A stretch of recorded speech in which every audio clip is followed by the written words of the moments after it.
मी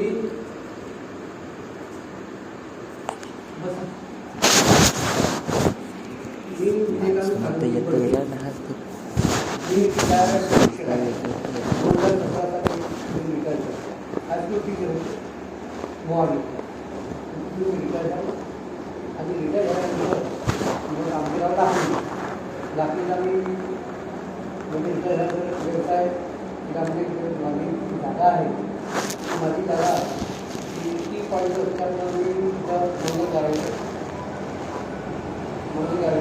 बांधली तिसरा फाटा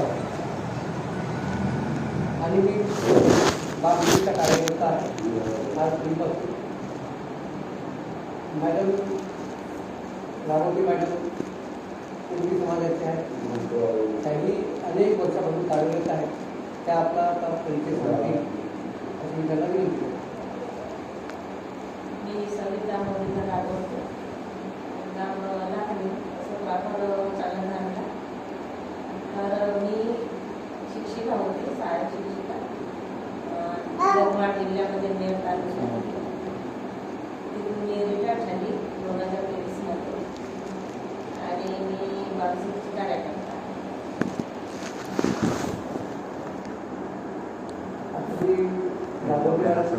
विनंती करतो आपले सगळेला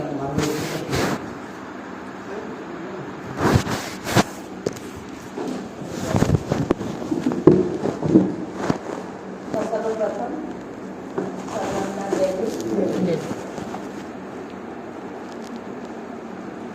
सर्वप्रथम मी माझ्या महानायकांना आणि महानायिका यांना अभिवादन करते. तर आज इथे माणेगाव इथे पंचशील बौद्ध विहारामध्ये आपण जमलेले आहोत. तर मुद्दा असा आहे की जे बांगसेप आहे त्याच्या विविध हे आहेत विंग आहे.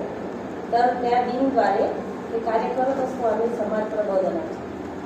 तर समाज प्रबोधन करण्यासाठी मुद्दा म्हणजे परिवर्तन यात्रा सुरू आहे आमची. तर त्या परिवर्तन यात्रेचा मुद्दा आहे की ईव्हीएम हटा देश बचाव आणि ओबीसीची जातीय न्याय जनगणना. हे दोन मुद्दे आहेत महत्त्वाचे आणि हे फार महत्त्वाचे मुद्दे आहेत. तर या मुद्द्यासाठी लोकांना जागृत करणे हे आमचे कर्तव्य समजून आम्ही काम करत आहोत.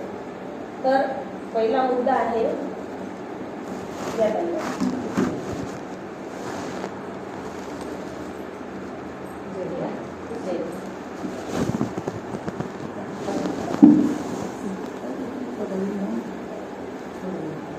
सगळ्यात मोठे खुर्ची महिना भाटूचीच आहे.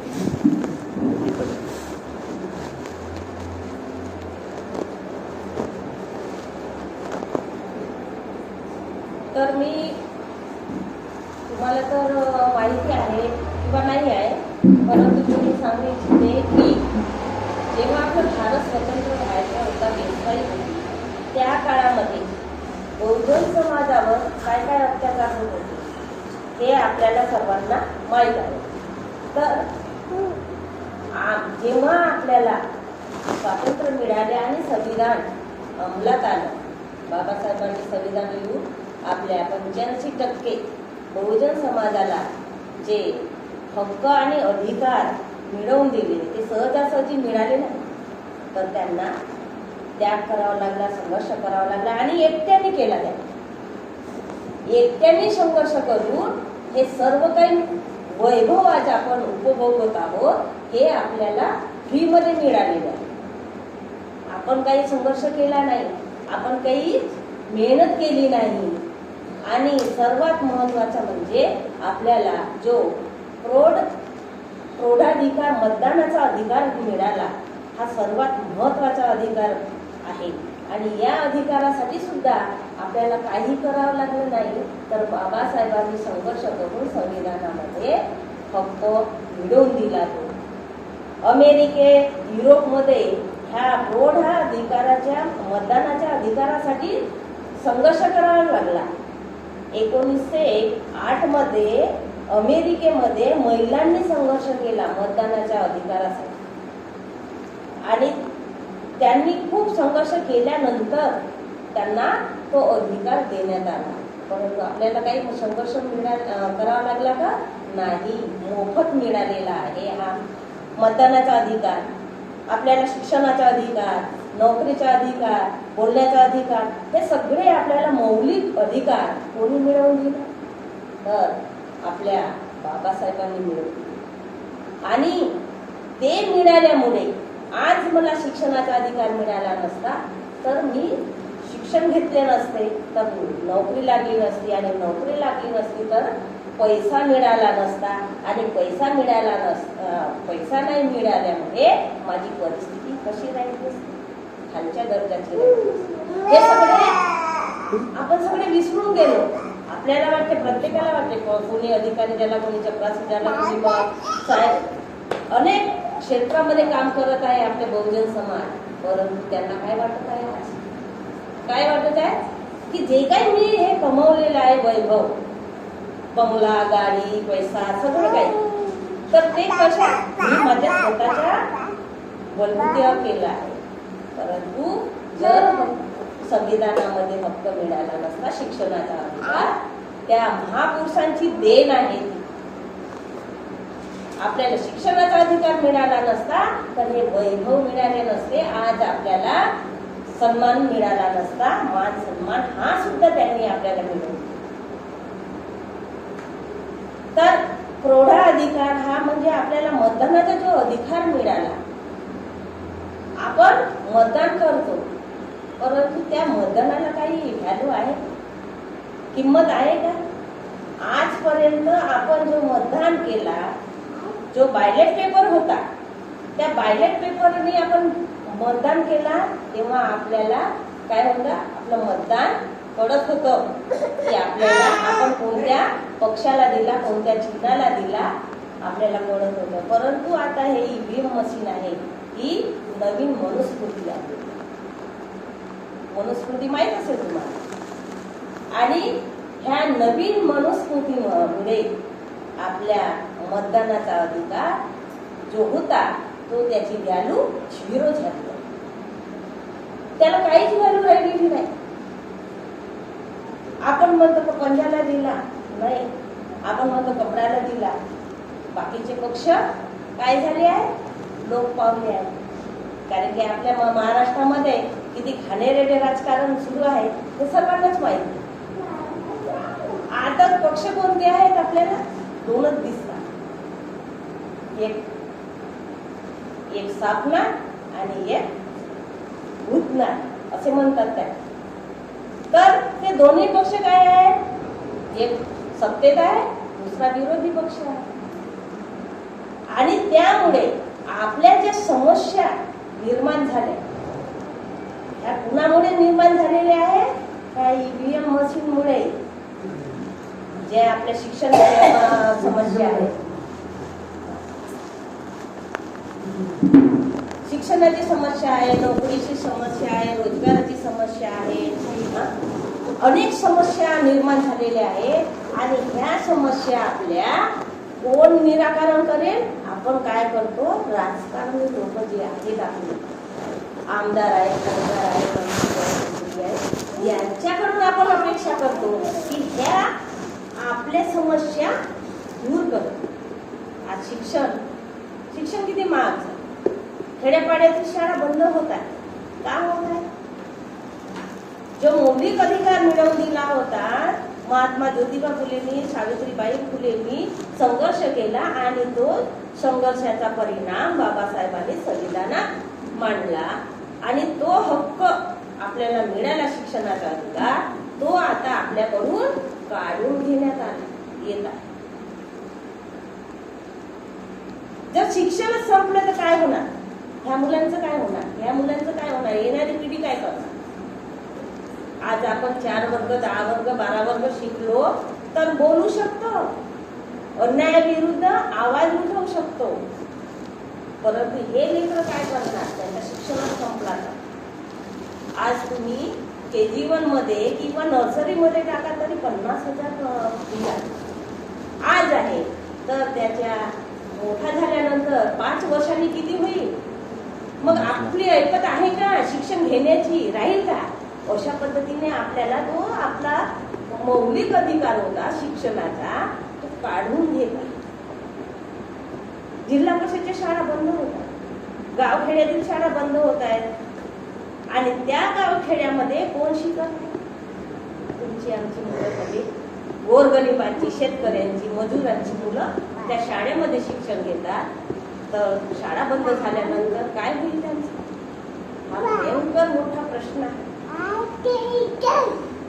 तर या प्रश्नासाठी आपण जागृत झालं पाहिजे, याच्यावर विचार केला पाहिजे की आपल्या गावातील जी शाळा आहे ती घेतली पाहिजे, आपली मुलं तिथं शिकले पाहिजे.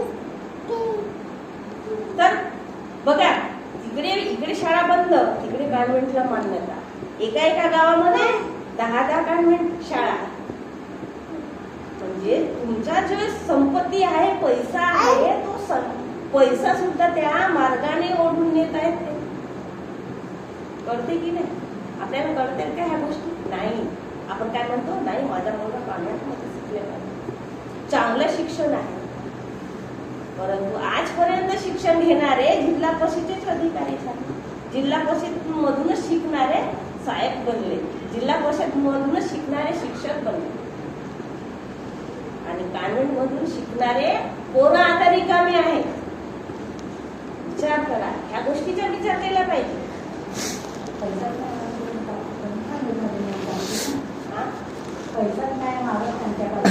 हा, आता पैसा किती दिवस होणार? तुमच्या इकडे नोकऱ्या खतम झाल्या, पैसा कुठून येणार?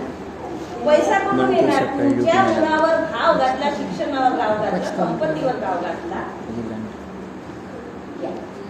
जिल्हा परिषद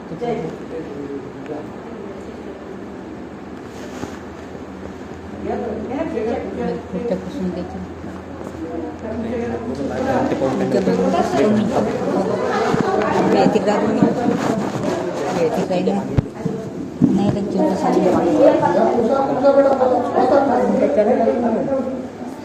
वर तर गेलं, वर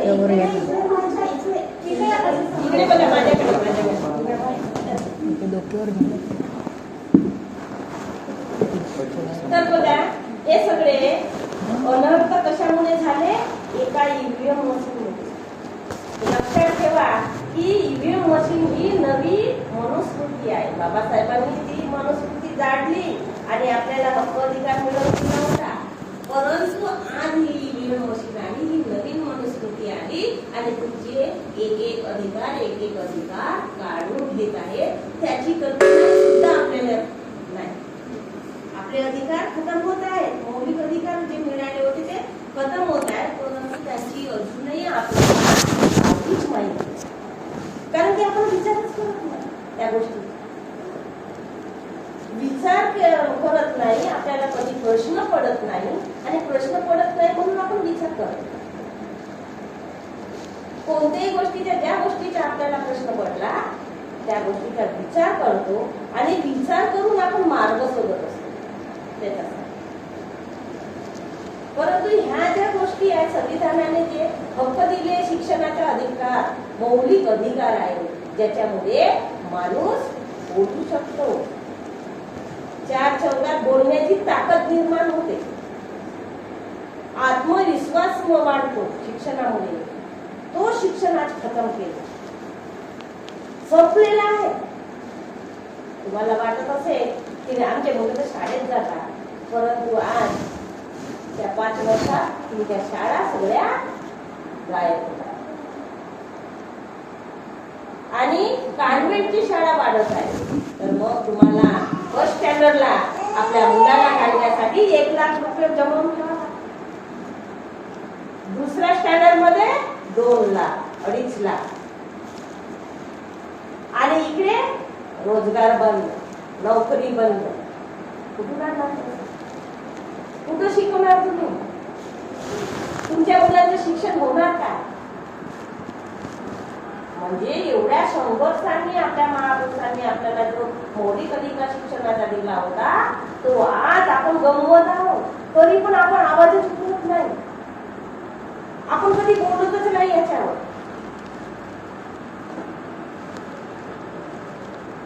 आपण त्या व्यवस्थेचे काय झालं, गुलाम झालो. तुम्हाला राग येत असेल गुलाम म्हटलं तर, परंतु ही सत्य परिस्थिती आहे. कारण की गुलामाला काहीच म्हणजे काही कोणी मारलं काय, कोणी जोडलं काय, कोणी काही म्हटलं काय, त्याची काही वाटतच नाही, म्हणजे संवेदना होतच नाही. तर मनुस्मृती व्हिडिओ मशीन ही बंद झाली पाहिजे. आम्ही 2014 पासून हे जनजागृती करत आहोत, परंतु आपल्या साथ सहयोग मिळाल्याशिवाय, जनतेचा साथ सहयोग, बाबासाहेबांनी जेवढे काही संघर्ष केले त्या संघर्षामध्ये महिलांचा 50% भाग होता, म्हणजे सहभाग होता. त्यावेळेच्या बाया अडाणी होत्या, शिक्षण घेतलेल्या नव्हत्या, तरी पण त्यांना कळलं की नाही, बाबासाहेब जे सांगतात ते खरं सांगत आहेत, आम्ही त्यांना आपण साथ दिली. आम्ही ओरडून ओरडून सांगत आहोत, 2004-5 पासून आम्ही ओरडून ओरडून सांगत आहोत, परंतु आमचे लोक शिकले आहेत, शिक्षित झाले, परंतु त्यांना आपले हक्क-अधिकाराबद्दल माहितीच नाही. आणि त्यामुळे आज ही परिस्थिती निर्माण झाली. आज डिग्री घेऊन इंजिनियर, डॉक्टर असेल तरी त्याला नोकरी मिळत नाही.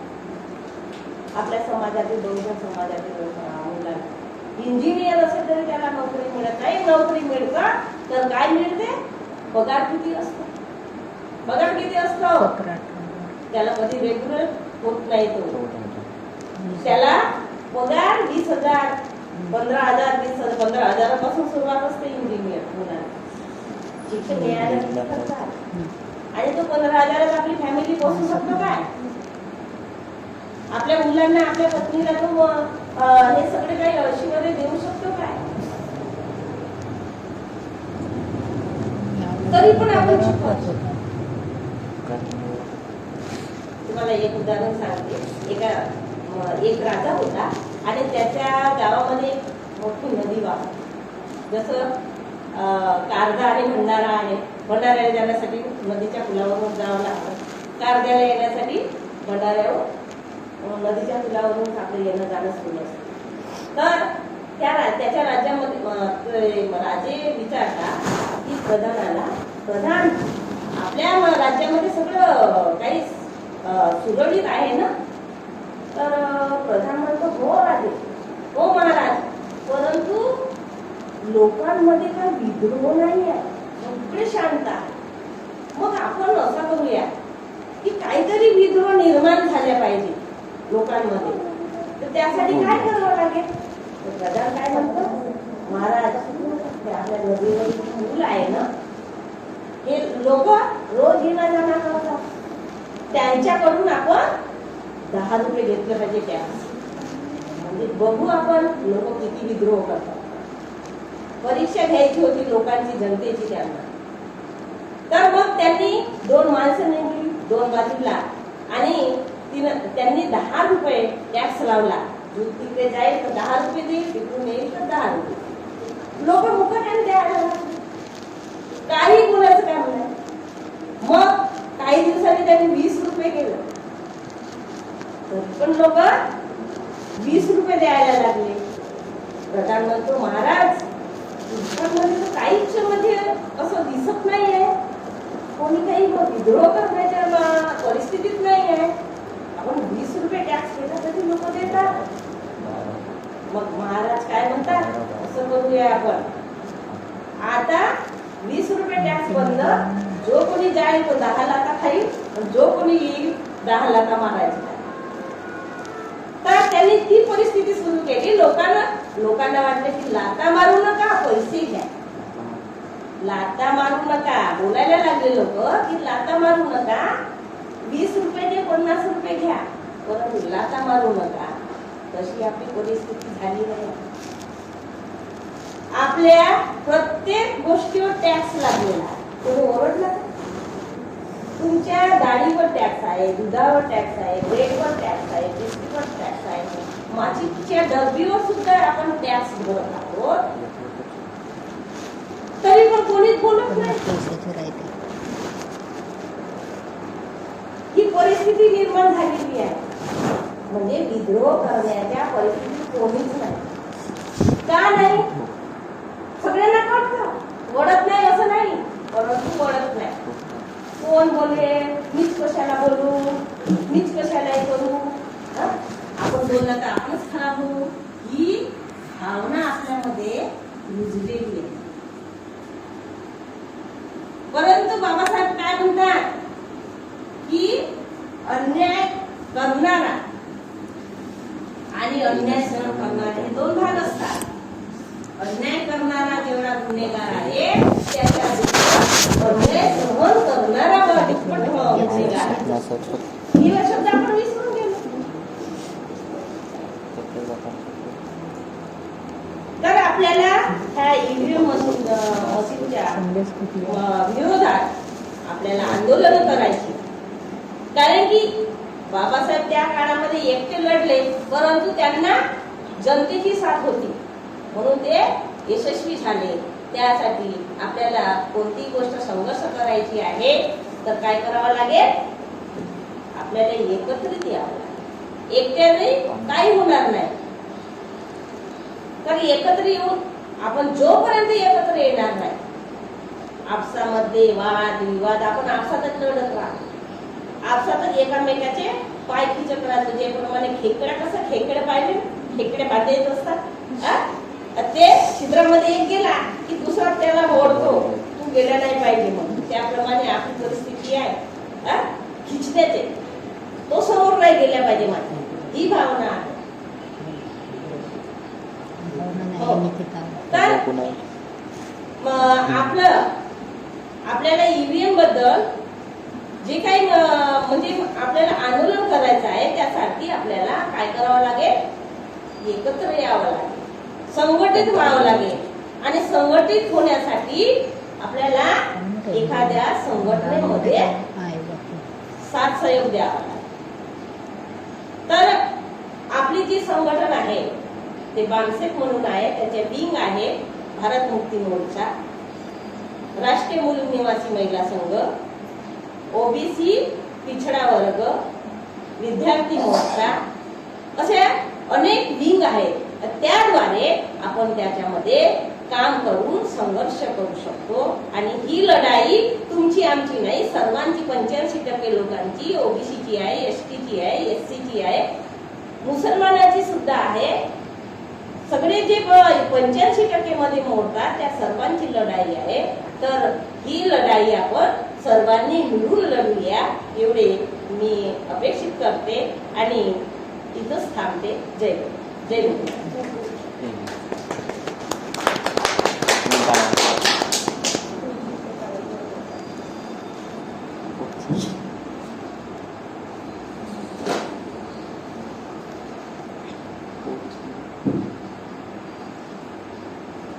आता तुम्हाला राघोटी माझ्या उद्या आज पूर्वीपासून आपल्या संघटनेमध्ये काम करतात अनुभवी कार्यकर्ते आहेत. त्यांनी तुम्हाला थोडक्यात मार्गदर्शन केलेलं आहे. आम्ही इथे येण्याचं कारण असं आहे, पहिल्यांदा इथे जे नवीन लोक आहेत त्यांना मी माझ्या परिचय आणि राघोटी मॅडमचा परिचय करून देतो. मी DK पडते, माझे गाव लाखणी आहे. मी रिटायर्ड शिक्षक आहे आणि सध्या माझा व्यवसाय केशवराव पाटील आमचं एक हॉल आहे बर्थडे सेलिब्रेशन करून ते आता तिथे घरात काय करायचं म्हणजे मान दिला. मॅडम ह्या सुद्धा रिटायर्ड आर्टिस्ट टीचर आहे आणि 2022ला 23ला रिटायर झाला. मी 2017ला रिटायर झाला. बामसेफ संघटनेमध्ये फार पूर्वीपासून 1982 पासून मी काम करतो. बामसेफ जी संघटना आहे ती संघटना कर्मचाऱ्यांची संघटना आहे, पण कर्मचाऱ्यांसाठी ती काम करत नाही. समाजामध्ये जे लोक आहेत, ज्या समाजाच्या भरतीवर ते कर्मचारी झाले त्या कर्मचाऱ्यांसाठी ही कार्य करते. फार पूर्वी का बामसेफ ती काय करत होती, आता 2010 पर्यंत काय करत होती बामसेफ, ती 10-5 लोकांना एकत्र करून आणि इथं ब्लॅकबोर्डवर इथली जी व्यवस्था आहे, सिस्टीम भारताची, ती भारताची सिस्टीम समजावून सांगत असेल. आता पुष्कळशी लोक मग त्या काळामध्ये त्याला तुम्ही नुसतं काही करत नाही, आंदोलन करत नाही, मोर्चे काढत नाही, तुम्ही फक्त आपल्या ब्लॅकबोर्डवर सांगत राहता सिस्टीम लोकांना. तर आता ते जे लोक म्हणत आहेत, म्हणत होते आम्हाला की तुम्ही काहीच करत म्हणजे काहीच करत नाही, आम्ही आंदोलन करतो, ते गेले, पुढे गेले, काय झाले हे काही पता नाही. आणि 1978 पासून ती मागची संघटना कार्यरत आहे. पण इथं पण त्यांनी संघटना आहे. मग काय करायला पाहिजे? मग 2010 साली मग भारत मुक्ती मोर्चा नावाचं संघटन स्थापन करण्यात आलं की जे कर्मचाऱ्यांच्या व्यतिरिक्त आहे. म्हणजे सर्वसामान्य लोकांसाठी भारत मुक्ती मोर्चा अशा जवळजवळ 80 ते 85 उपसंघटना बांधकामाने निर्माण केली. विद्यार्थ्यांच्या संघटना पहिला आपण मंडळ सांगितल्याप्रमाणे महिलांच्या संघटना आहे. त्याचप्रमाणे जे 6 धर्म आहेत भारतामध्ये, बुद्धिस्ट इंटरनॅशनल नेटवर्किंग, बुद्धिस्ट आहे, आपण ज्या विहारामध्ये आहोत, तो त्याच्यासाठी बुद्धिस्ट इंटरनॅशनल नेटवर्किंग म्हणून आमच्या म्हणजे संघटना आपण स्थापन केलेली आहे. जवळजवळ 625 जिल्ह्यामध्ये बांधकाम कार्यरत आहे.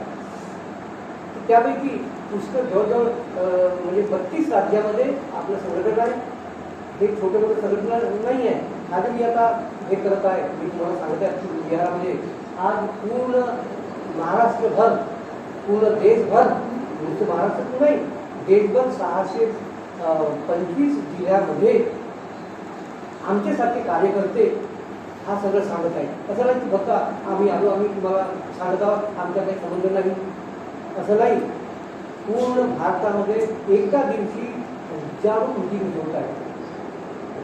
एका दिवशी, जसा आज दिवस आहे तशा शेकडो मीटिंग एका दिवशी होत आहे पूर्ण भारतामध्ये.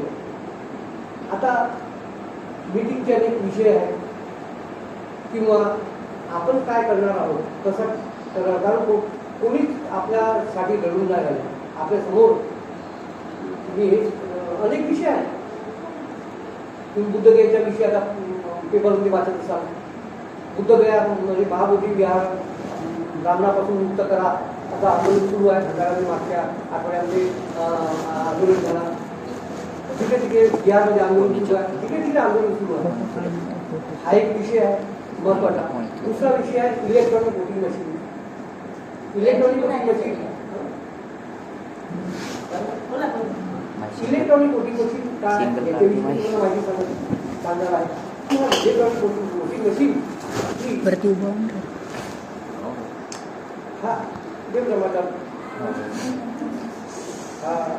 सिंगल कर दे.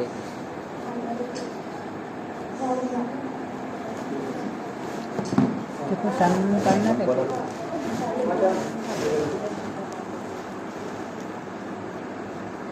इलेक्ट्रॉनिक वोटिंग मशीन काय भानगड आहे? दुसऱ्या लोकांना माहिती नाही की इलेक्ट्रॉनिक वोटिंग मशीन मुळे आपल्याला आपला अधिकार, बाबासाहेबांचा सगळ्यात मोठा राज्यघटना लिहिली, त्याच्या संशी नाही, बाबासाहेबांनी राज्यघटना लिहिली आणि आपल्याला अधिकार दिले, त्याच्या संशी नाही. पण ह्या सगळ्या मध्ये, ह्या सगळ्या अधिकारामध्ये सगळ्यात जर महत्वाचा अधिकार असेल तर वोटिंगचा अधिकार. वोटिंगचा अधिकार हा बाबासाहेब म्हणतात की गेल्या 5000 वर्षामध्ये आपल्याला कायदे करण्याचा अधिकार नव्हता. ही फार मोठी क्रांतिकारक घटना घडली. ही फार मोठी क्रांतिकारी घटना घडली की आपल्याला वोटिंगचा अधिकार मिळाला.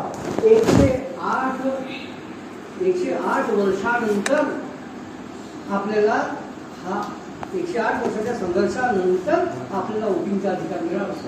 अतिशय महत्वाचा. राजे बनण्याचा एक फोटो काढ. राजा दोघांचीच काढतो. अधिकार आहे. वोटिंगचा अधिकार सामान्य अधिकार नाही आहे. सामने महात्मा फुलेंनी आपला आंदोलन सुरू केला तर बाबासाहेब महापरिनिर्वाण 6 डिसेंबर 1956 पर्यंत म्हणजे जवळ 108 वर्षापर्यंत संघर्ष करून आपल्याला हा मताचा अधिकार दिला. तो खतम झाला. मला आठवते माझ्या 63 वर्षाचं वय आहे, सध्या 66 वर्ष सुरू आहे. पूर्वी मी जेव्हा शिकत होतो किंवा आतापर्यंत 1990 पर्यंत 95 पर्यंत समजा काही आंदोलन झाला, फटकन जाग येत होती सरकारला आणि फटकन दखल घेत होती. आता तुम्ही किती आंदोलन करा, तुम्ही किती काही करा, हे दखल घेत नाही, कोणताच काही तुमचं ऐकत नाही. याचं कारण काय की हमारा क्या आड़ा हुआ है तुमसे, हमारे पास इलेक्ट्रॉनिक वोटिंग मशीन है, हम कुछ भी कर देंगे. बामसेपनी 2014 पासून त्याच्या पूर्वीपासून 2014च्या पूर्वीपासून आम्ही इलेक्ट्रॉनिक वोटिंग मशीन या विरोधामध्ये आम्ही संघर्ष करत आहोत. आता हा असा का तर इलेक्ट्रॉनिक वोटिंग मशीनच्या विरुद्ध संघर्ष करण्याचं कारण कसं आहे. त्यावेळेस सगळे झोपले, आता म्हणतात की नाही ईव्हीएम मशीन खराब आहे असे म्हणतात लोक. पण त्या काळामध्ये कोणी वैकायलाच तयार नव्हते. पण आम्हाला याची जाणीव कशी झाली तर 2012 साली किंवा 2014 साली आम्ही एक मानसिक संघटनेने एक पार्टीला दिला, म्हणजे पाठिंबा दिला. बहुजन मुक्ती पार्टी म्हणून एक पार्टी आहे, त्या पार्टीला पाठिंबा दिला आणि पूर्ण भारतभर आम्ही लोक उभे केले. त्यावेळी असे काही अरे बेटा अरे गडबड करायची अतिशय महत्वाची आहे. तुमच्या भविष्याचं आहे, तुम्हाला तुमचं आयुष्य चांगलं होईल हा महत्वाचा विषय आहे बेटा. त्याच्यामध्ये हास्य ऐकायचं नाही, एकदम ऐकायचं. तर आम्ही पूर्ण भारतभर कॅन्डिडेट उभे केले. तर असे तुझे अनुभव आले की ज्या बूथवर म्हणजे तो जो उमेदवार आहे त्या उमेदवाराने आपला वोटिंग दिला, विद्याचा क्लास कर तिथं त्याला 0 वोटिंग मिळाली. मला सांगा तो उमेदवार जो आहे, जो तिथं उभा आहे, तो आपल्या स्वतःच्या विरोधात मतदान देईल का, स्वतःला मतदान करणार नाही का त्या बूथवर. हे मान्य करू की त्याच्या बायकोने त्याला मतदान दिलं नाही, त्याच्या मुलाने त्याला मतदान दिलं नाही, त्याच्या मुलीने मतदान दिलं नाही, त्याच्या भावाने मतदान दिलं नाही, त्याच्या शेजारी पाजाऱ्यांनी मतदान दिलं नाही. पण त्यांनी स्वतःला मतदान दिलं, तिथे त्याला 0 वोटिंग मिळाली. मग त्याच वेळेस आम्ही पूर्ण सर्वे केला. सर्वे केल्यावर आढळून आलं की इथं काहीतरी गडबड आहे. तो पण आम्ही झोपलेलो होतो. मग 2010 साली 11-12 पासूनच आमचा हे संघर्ष सुरू आहे इलेक्ट्रॉनिक वोटिंग मशीन बद्दलचा. हा जो विषय आम्ही सुरुवातीला घेतला. पण त्यापूर्वी महत्वाची गोष्ट अशी आहे की आपल्याला म्हणजे स्वातंत्र्य होऊन हा इलेक्ट्रॉनिक वोटिंग मशीनचा विषय मी तुम्हाला थोडासा नंतर सांगतो की काय कसं आहे. इलेक्ट्रॉनिक वोटिंग मशीन खतरनाक आहे. आपले अधिकार पूर्णपणे खतम करणारे बाबासाहेबांनी म्हणजे अतिशय खुश होते. त्यावेळेस बाबासाहेब संसदेतून बाहेर आले तर राजगोपालाचारींनी त्याला विचारलं की बाबासाहेब तुम्ही असे खूप खुश का आहात. तर त्यांनी म्हटलं की मी खुश यासाठी आहे की आजपर्यंत गेल्या 5000 वर्षामध्ये जेवढा वोटिंगचा अधिकार आपल्या जनतेला नव्हता तो मी त्यांना दिलेला आहे. आणि तोच खरा अर्थ होत आहे. हा जो आहे हा विषय तुम्हाला थोडा नंतर सांगतो. त्यापूर्वी आपल्या 75 वर्षामध्ये आपण काय आपल्याला काय मिळालं, या 75 वर्षामध्ये कोणती उपलब्धी झाली. आपल्या ज्या गोष्टी आहेत, आपल्याला अन्न वस्त्र निवारा पाहिजे. आपल्याला काय पाहिजे? अन्न वस्त्र निवारा. शिक्षण आरोग्य आपल्याला काय पाहिजे? अन्न वस्त्र निवारा शिक्षण आरोग्य आणि मनोरंजन अशी जेवढं 6-7 गोष्टी पाहिजे. त्या 6-7 गोष्टी आपल्याला मिळालेल्या नाही. पहिले आपण पाहू की शिक्षणामध्ये आता तुम्ही पाहता की सध्या 75 विद्यार्थ्याच्या मागं एक शिक्षक नाही असा आता काढला. आणि त्या दिवशी GR काढला आणि त्या दिवशी या शिक्षकांनी त्याच्या विरुद्ध मोर्चा काढलेला आहे किंवा आंदोलन करत आहे. आता तुम्ही पेपरमध्ये कालच्या किंवा त्या दिवशीच्या पेपरमध्ये वाक्य असाल म्हणजे 75 विद्यार्थी ज्या शाळेमध्ये ज्या राहतील तिथं एक शिक्षक मिळेल हा जो जी आर केला म्हणजे याचा अर्थ असा की जिल्हा परिषदच्या शाळा खतम झाल्या पाहिजेत. हा कोण एकच शिक्षक शिकवेल तर मग कोण तिथे जाईल. तुम्ही तुमचे मुलं तुम्ही पैसे म्हणजे काही कराल फक्त फाक व्हाल पण तुम्हाला कॉन्व्हेंटमध्ये तुम्हाला तुमची मुलं पाठवणं आवश्यक राहील. कारण तिथं काही शिक्षण खतम करायचा त्यांचा विचार आहे. 1990 त्यांनी पहिल्यांदा चपराशी बंद केली. जिल्हा परिषद मला मी जेव्हा शिकलो तेव्हा आमच्या शाळेमध्ये चपराशी होता. तो पहिल्यांदा त्याच्यानंतर मग 1990 साली चपराशी बंद केला. नंतर ते बाबू इथला खतम केला म्हणजे चपराशी गेला बाबू गेला त्या शाळेमधून. मग सगळी धुरा त्या शिक्षकांवर आली म्हणजे अपॉइंटमेंट गेल्या 20 वर्षांपासून अपॉइंटमेंट बंद आहे. लक्षात ठेवा ह्या ज्या चुरकू भुरकू अपॉइंटमेंट आहे सरकार जागा काढत आहे ते चुरकू भुरकू काढत आहे भरपूर प्रमाणात. कारण हे जे शिक्षणाचं म्हणजे ज्याला म्हणजे खाजगीकरण झालेलं आहे. प्रत्येक गोष्टीचं खाजगीकरण झालं. सरकारची जितके उद्योग आहेत ते सगळे खाजगीकरण झाले त्यामुळे अपॉइंटमेंट बंद झाले. शिक्षणाच्या क्रायटेरिया त्यांनी कमी केला त्याच्यामुळं शिक्षणाची अपॉइंटमेंट बंद झाली. आता काय करत आहे शिक्षक सरकार हे जे कोणते ऑफिसमध्ये पहा ते नवीन भरती तिथं करत नाही. तिथं जुनेच लोक अपॉइंटमेंट करत आहे. म्हणजे कसं आहे जे रिटायर झालेले आहेत बाबू म्हणा नायब तहसीलदार म्हणा किंवा अन्य जे आहेत त्याच्यावर जे रिटायर झालेले लोक आहेत त्यांचीच अपॉइंटमेंट करत आहे. म्हणजे अपॉइंटमेंट बंद केली शिक्षण खतम केला म्हणजे आम्हाला शिक्षणाचा अधिकार हा शिक्षणापासून वंचित करण्याचा हा मोठा डाव हे हळूहळू होत आहे. असं तुम्हाला वाटेल का होते आहेत ना असं तुम्हाला वाटत असेल. ही सुरुवात आहे. ही सुरुवात आहे त्यांची पूर्ण प्लॅनिंग आहे की इथं हे झालं पाहिजे. 1995 साली आमची मीटिंग झाली बापशेपची. त्यावेळेस त्या लोकांनी म्हटलं आम्हाला सांगितलं की पहा पुढं अशी गोष्ट येणार आहे की तुम्हाला पेन सुद्धा मिळणार नाही. तुमची बिल्डिंग बनवण्यासाठी तुम्हाला बिल्डिंग बनवा आणि त्यानंतर बनवून तर घ्या नंतर मात्र ती समोरची पिढी आहे त्याला बँक मिळणार नाही लावण्यासाठी अशी परिस्थिती येईल. तर आम्ही काम म्हणून त्या काळामध्ये नाही तुम्ही काही सांगता आम्ही तुमच्या ऐकतो तुम्ही काही सांगता का. अरे बाबासाहेबांनी बनवलेली घटना आहे रिझर्वेशन आहे आम्हाला ती तो मिळालेला आहे आणि तुम्ही काय सांगता. ती परिस्थिती हळूहळू अशी आता येत आहे आणि छुप्या मार्गानं हळूहळू ते आपलं शिक्षण बंद करायचं आहे. म्हणजे शिक्षण अन्न सुद्धा आपल्याला सकस अन्न मिळत नाही आहे. आता तो सुद्धा फार मोठा विषय आहे. त्या एकाच विषयावर आपण अन्नाच्या विषयावर फार मोठं बोलू शकतो पण तो आपल्याला जास्त वेळ नाही आहे. त्याला आपला मुद्दा महत्वाचा आहे. दुसरे मुद्दे अतिशय महत्वाचे आहे. अन्न वस्त्र निवारा घर सुद्धा आपल्याला नाही आहे. तो मुद्दा विषय महत्वाचा आहे.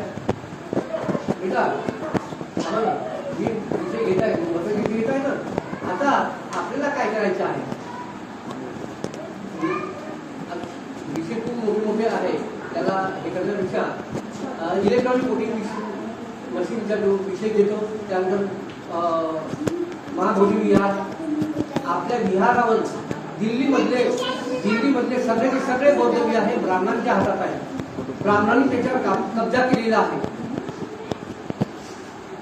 आता तुम्हाला कुठे प्रत्येक विषय घ्यायला पाहिजे होता. आता तुमचे काही मला हो जेवणाचे झाले थांबा मी थोडक्यात आलो आता आणि मग बंद करतो.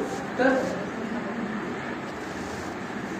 त्याचप्रमाणे बुद्धगया जो आहे हा बुद्धगयावर सुद्धा बुद्धगया म्हणजे जो विहार आहे महाबोधी विहार, त्या महाबोधी विहारावर सुद्धा ब्राह्मणचा कब्जा आहे. तर 1949 पूर्वीपासूनच आहे. अनागामी धम्मपालनी त्या काळामध्ये ब्रिटिशांच्या काळामध्ये त्याच्या विरुद्ध लढा दिला. तो लढा आताचा नाही आहे. आपल्याला वाटते की नुसता ब्राह्मण चाहतात हा एकच आहे, विहारच आहे, असं नाही. बुद्धगयाचाच विहार आहे, ब्राह्मणाचं असं नाही. आपली जी दीक्षाभूमी आहे ती दीक्षाभूमी सुद्धा ब्राह्मणांनी आपल्या कब्जात घेतलेली आहे. कब्जात घेतली तर तिथं जे हे आहे म्हणजे कमिटी, त्या कमिटीमध्ये जवळजवळ 7 ब्राह्मणांनी तिथं प्रवेश केलेला आहे. याची सुरुवात रासू गवई नाव ऐकलं असेल तर नवीन पिढीला रासू गवई माहित नाही आहे. आमच्या जुन्या पिढीला रासू गवई माहित आहे.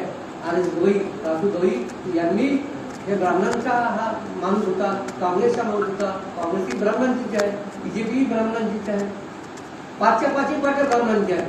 ज्या राष्ट्रीय पार्ट्या आहेत भारतामध्ये त्या सगळ्या ब्राह्मणांची आहेत.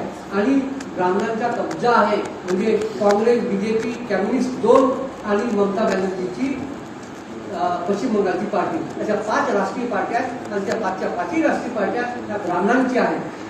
त्याच्यामुळं ते तर झालं.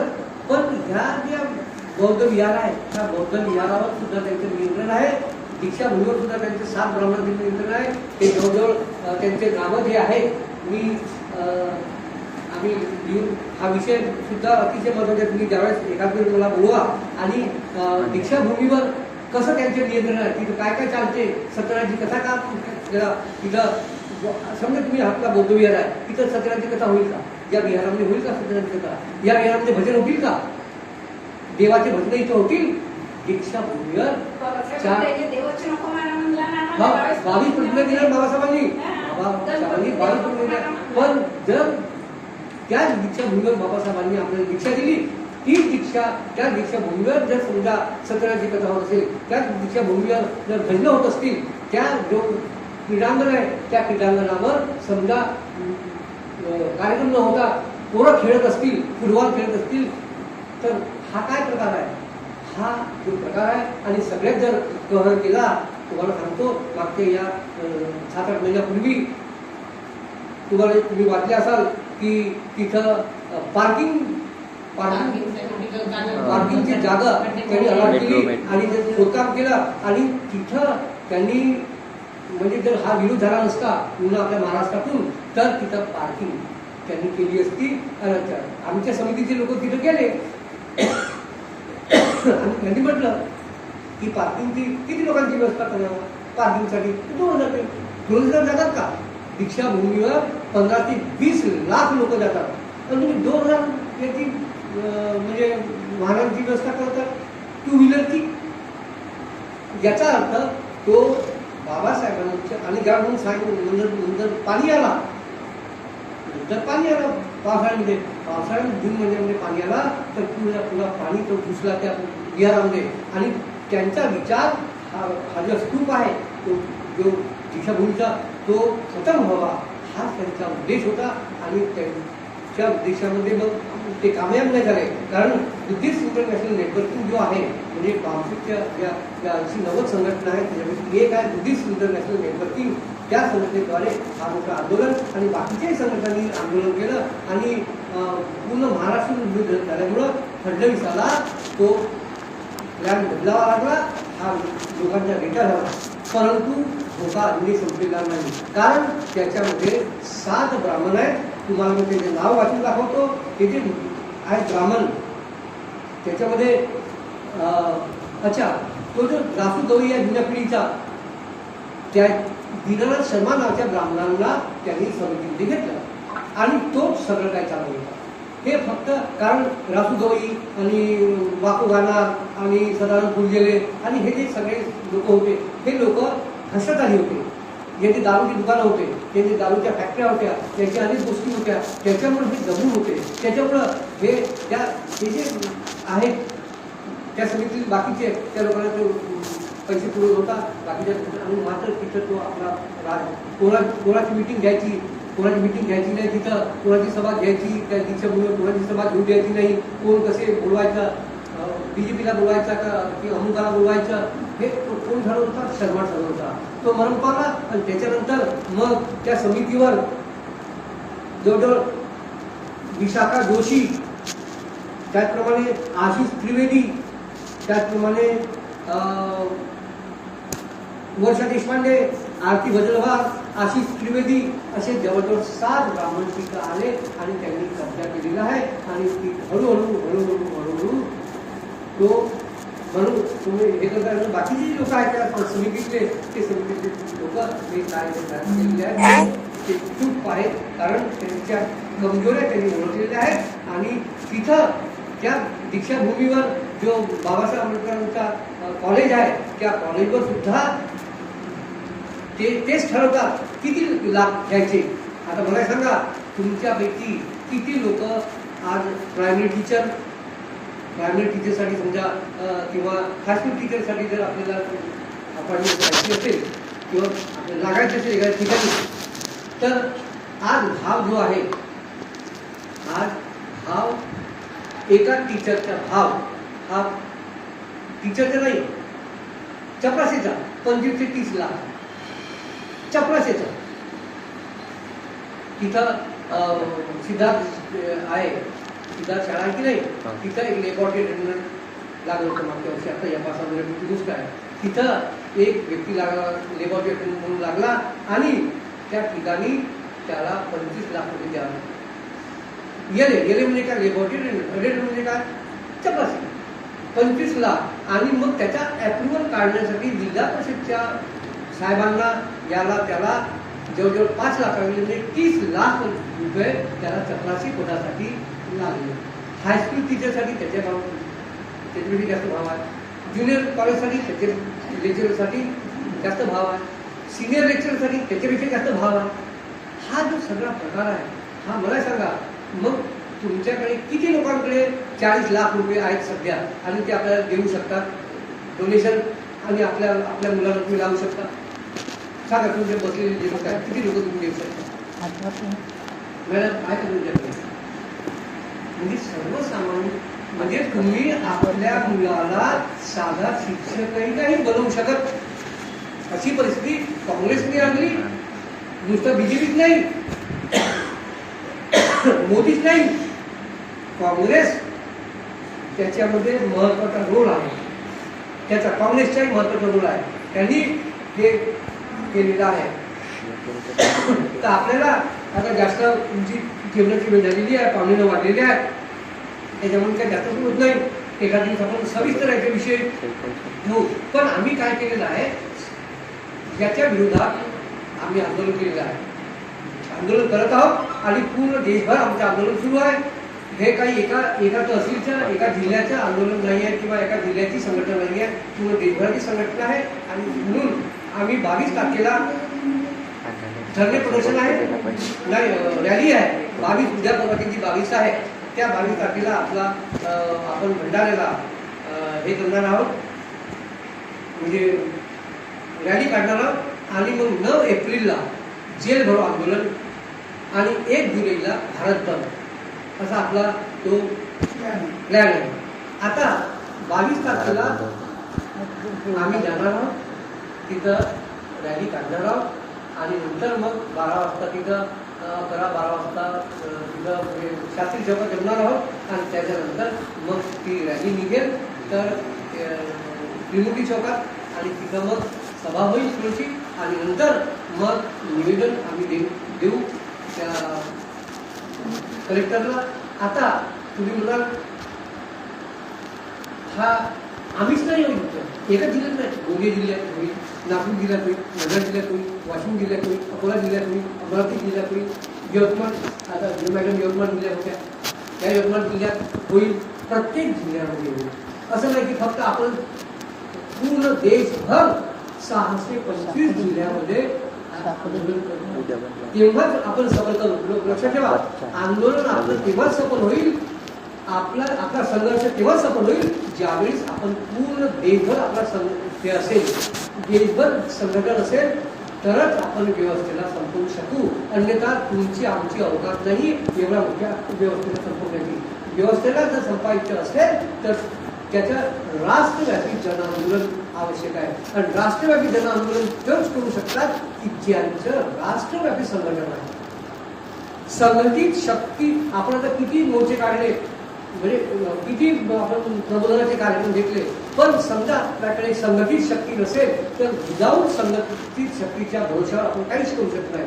संघटित शक्ती निर्माण करावी लागेल आणि संघटित शक्ती निर्माण करून लढा द्यावा लागेल. त्याशिवाय दुसरा उपाय नाही. तुम्ही आपले नेते सगळे विकलेले आहेत. तुम्ही जर एकेकाच्या इतिहासावर मी सांगत बसत नाही, रामदास आठवलेपासून तर बाकीचे जे आहेत, आता नाव घेत नाही कारण तुम्हाला इथं काही लोक असतील, काही प्रकाश आंबेडकरांचे, काही BSCचे, काही दुसऱ्या आठवलेचे असे लोक असतात. त्याच्यामुळे आम्ही या भांडणीत पडत नाही. ज्याच्यावर टीका त्याच्यावर टीका, परंतु काहीच करत नाही. ते झोपलेले आहेत सगळे, ते सगळे झोपलेले आहेत. लोकांना जागी करत नाही आणि आंदोलन करत नाही. आंदोलन करणं अतिशय महत्त्वाचं आहे. इलेक्ट्रॉनिक वोटिंग मशीन बाबासाहेबांनी लढून झगून 108 आपले जे महापुरुष आहेत, महात्मा फुलेपासून तर बाबासाहेबांपर्यंत 108 वर्षाचा जो संघर्ष आहे, तो संघर्ष फक्त आणि फक्त त्या संघर्षाचे फलित म्हणजे इलेक्ट्रॉनिक आपला वोटिंगचा अधिकार. आणि तो वोटिंगचा अधिकार खतम होत आहे. आणि आता तुम्हाला अनेक घटना मी सांगितलं वेळ घात नाही आहे, तर महाराष्ट्रामध्ये 76 लाख वोटिंग एक्स्ट्रा वोटिंग त्यांनी केलेली आहे. 76 लाख वोटिंग. त्याचबरोबर एक आता काही दिवसापूर्वी म्हणजे त्या घटना सांगतो, 1-2 महिन्या 3-4 महिन्यापूर्वी घटना अशी झाली की सोलापूर जिल्ह्यामध्ये कांकरवाडी म्हणून एक गाव आहे, त्याचे नाव मी विसरलो. तर त्या गावामध्ये दरवेळेस नेहमी काँग्रेसला वोटिंग जात असेल 70% आणि बाकी 5-10% अन्य जात असेल. यावेळेस फार कमी काँग्रेसला वोटिंग आणि म्हणजे BJPला जास्त. त्या लोकांना धक्का बसला. मग त्यांनी काय केलं, त्यांनी तुम्ही वाचलं पेपरमध्ये घटना वाचली असाल तुम्ही, तर त्यांनी काय केलं, बॅलेट पेपर छापल्या आणि बॅलेट पेपर छापून मग त्यांनी आम्ही निवडणूक घेतो आपण आमच्या या गावामध्ये त्यांनी बूथ तयार केले, बॅलेट पेपर छापले आणि सगळी तयारी केली आणि मग तहसीलदाराला कळवलं. जसा तहसीलदाराला कळवलं त्यांनी वर सांगितलेलं फटाफट मशिनरी हल्ली आणि त्यांनी काय केलं, सरकारी मशिनरी त्यांनी 144 कलम लावले. आणि आम्ही त्या गावकऱ्यांचं म्हणणं होतं की आम्ही काही शासनाच्या विरोधात आम्ही हे करत आहोत नाही, आम्ही फक्त आमची खात्री करत आहोत की आम्हाला किती वोटिंग मिळाली. म्हणजे इतकी घाबरलेली आहे. म्हणजे याचा अर्थ धार्मिक काळा नाही, पुन्हा दाराची दारच खाली आहे असं पुष्कळ ते उदाहरण आहे. ते तो विषय आपण एखाद दिवस घेऊ की इलेक्ट्रॉनिक वोटिंग मशीनबद्दल आम्ही विरोध का करत आहोत. आमच्या म्हणजे आम्हाला ज्याला पाहिजे त्याला आम्ही निवडून आणू शकत नाही. घरचे लोक निवडून येतात. पूर्वी ठीक झाले, आता सगळे लोक हे झालेले आहेत, चांगले म्हणजे शिकले सवडे आहेत ते. आता त्याच्यामुळं आम्हाला आमचे प्रतिनिधी पाहिजेत. याच्यासाठी इलेक्ट्रॉनिक वोटिंग मशीन विरोधात आपल्याला संघर्ष करायचा आहे. महाबुद्धी विहारा मोकळा करण्यासाठी, दीक्षाभूमी मोकळी करण्यासाठी हे सगळे विषय आहेत. याच्यावर आम्ही संघर्ष करत आहोत. आणि त्याच्यासाठी पहिले जो आहे 22 म्हणजे आता उद्या परवाची 22 तारीख आहे, त्या 22 तारखेला रॅली आहे. त्यानंतर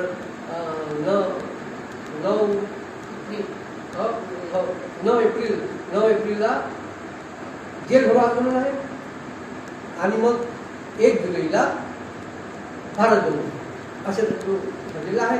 आता तुम्हाला वेळ झाली नाहीतर तुम्हाला प्रत्येक गोष्टी सविस्तर मी आमच्या बिहारात तुम्ही फक्त सभा घेता.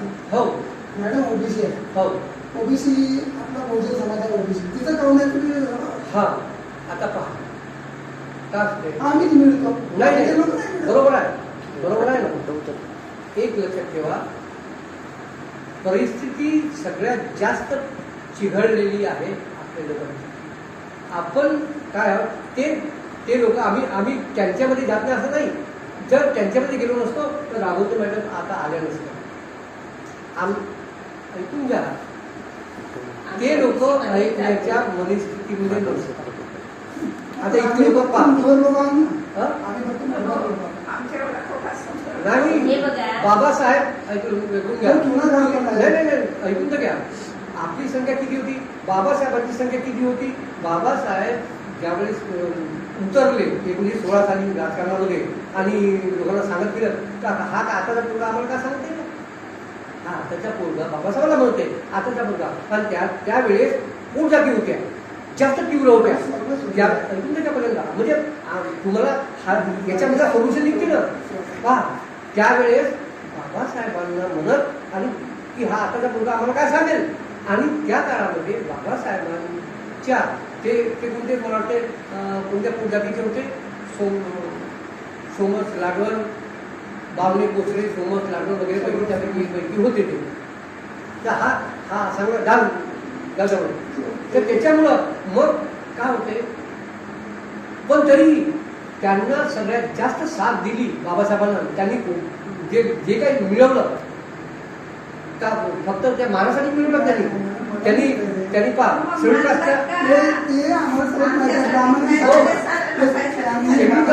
सर्वात जास्त शिकले होते 35 डिग्री बाबासाहेब घेतले होते म्हणून त्याच्याकडे ब्राह्मण लोक वळले तर विद्वान सांगतो ना मी तुम्हाला आमच्या आपल्याला साध्या 22 प्रतिनिधी तरी मानलं गेलं नाही का आमच्या पोत येऊन जातो तो वेगळा तो विषय वेगळा बरोबर आहे तो काय आपण सांगतो तुम्हाला बाबासाहेबांनी धावत नव्हते तो एकच विद्वान होता बाबासाहेबांनी इथले जे आपले लोक आहेत त्यांनी ही परिस्थिती आताची नाही आहे ही परिस्थिती बाबासाहेबांच्या वेळेसही होती ते ध्यानात ठेवा बाबासाहेबांना सगळे साथ देणारे नव्हते हेही ध्यानात ठेवा मग तुमच्यासारखे जे ऍक्टिव्ह आहेत असे लोक होते ज्यांनी फक्त 5% लोकांनी साथ दिली 95% लोकांनी साथ नाही दिली हे ध्यानात ठेवा तीच परिस्थिती सेम परिस्थिती आताही आहे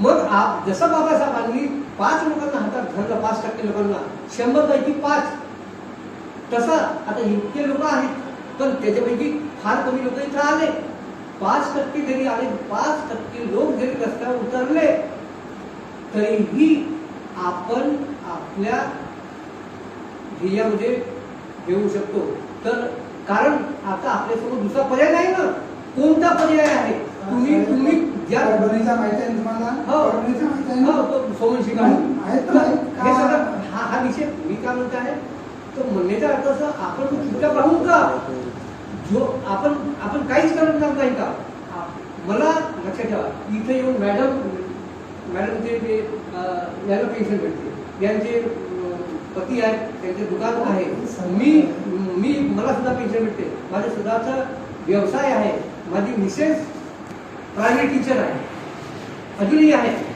आम्हाला पैशाची मग आम्हाला इथे येऊन सांगण्याची गरज काय आहे स्वतःच्या पैशाने आम्ही पहिल्यांदा ऐकून घ्या ठीक आहे निगेटिव्ह कुछ नहीं हो सकता हमारा असे म्हणतात अरे नाही कुछ नहीं हो सकता समाज साथ नहीं देता ही जी भावना आहे जर समजा एखाद्या विद्यार्थ्याला म्हटलं अरे नाही पासच नाही हो सकता तर तो अभ्यास करणार नाही अभ्यास करण्याची प्रेरणा निर्माण होणार नाही त्याच्यामध्ये अभ्यास करण्याची प्रेरणा निर्माण होणार नाही तर तो पास होणार नाही मग आता चुपचाप घरी जाऊन बघून का आम्ही मग मला इतक्या दूरून येऊन आणि इथे येऊन मी तुम्हाला हे सांगत आहे आणि तुम्हाला इतकी परिस्थिती आता वेळ कमी असल्यामुळे मी तुम्हाला अजून परिस्थिती सांगितली असती की भयावह परिस्थिती आहे याची गाडी तुम्हाला माहिती नाही आहे तर आता कारण तुम्ही ऍक्टिव्ह असल्यामुळे तुम्हाला थोडीफार माहिती आहे तर लोकांना पण याच्यावर सोल्युशन काय हे मला नाही समजत लोकांना समजते मग याचं सोल्युशन काय करायचं गोंधळलेले आहेत लोक निराश झालेले आहेत कुछ नाही होऊ शकता असं म्हणतात लोक गोंधळलेले आहेत मग अशा वेळेस आपण काय करायला पाहिजे याच्यासाठी आपल्याला म्हणजे अशा संघटनेचा आपल्याला साथ द्यायचा आहे की जी पूर्ण भारतामध्ये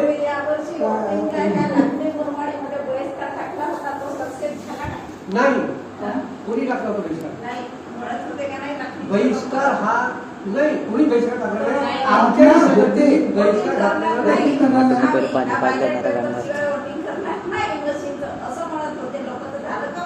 नाही मी काय म्हणताय बहिष्कार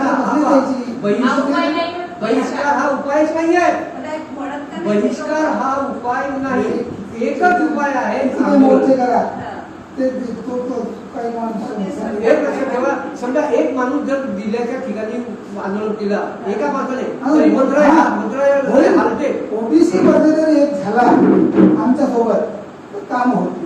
ओबीसी वर्ग होईल नाही. ओबीसी मध्ये पण आपण असंच म्हणतो नाही, आम्ही पाहू लागलो ना. हा तर बघा ओबीसी मध्ये आता हा 9 तारखेला मोर्चा आहे आमचा होतो गयाचा इथे मंडळ आता बरोबर आहे. तुमच्या ओबीसी एक लोक नाही एक नाही तुम्ही गेले का त्यांच्याकडे हा? तुम्ही गेले का आम्ही त्यांच्याकडे होते. नाही तुम्ही गेले का म्हटलं आम्ही नाही गेलो, हा. आमचे लोक गेले. हा, गेले बघा त्यांना सांगा. सांगितलं एक का गोष्ट अशा आहे. पद्धतीचं आहे पहा, एक लक्षात ठेवा, याच्यासाठी तुम्हाला प्रशिक्षण घेण्याची गरज आहे. तुम्ही स्वतः सांगा, तुम्ही स्वतः ओबीसीच्या इथे गेले का?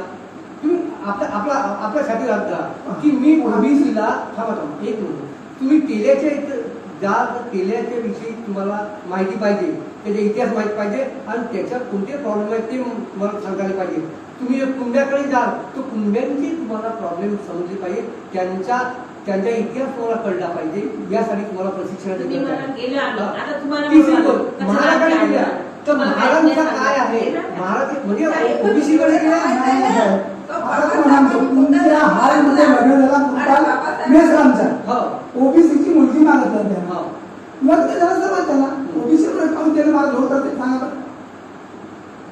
हे त्यांच्या मनातच आहे. आता ते बरोबर आहे ना ऐकून घ्या. तुमच्याबद्दल त्यांच्या डोक्यामध्ये लहानपणापासून बिंबवलं गेला पहा. विरोध. काहून विरोध. मॅडम एवढा एक video गोष्ट नाही, आहे. एवढी सुंदर घटना लिहिली पहा. बाबासाहेबांनी त्या घटनेवर ते 1900 झालं नाही, एवढा तुमच्या महिलावर आहे ऐकून घ्या. महिलावर आहे साहेब, मी शेवटी बाबा साहेबांना सर्व तुमच्या उल्लेख करून तुमच्या ठेवला. आडनाव- काय तुमची महिला येते का ओबीसी?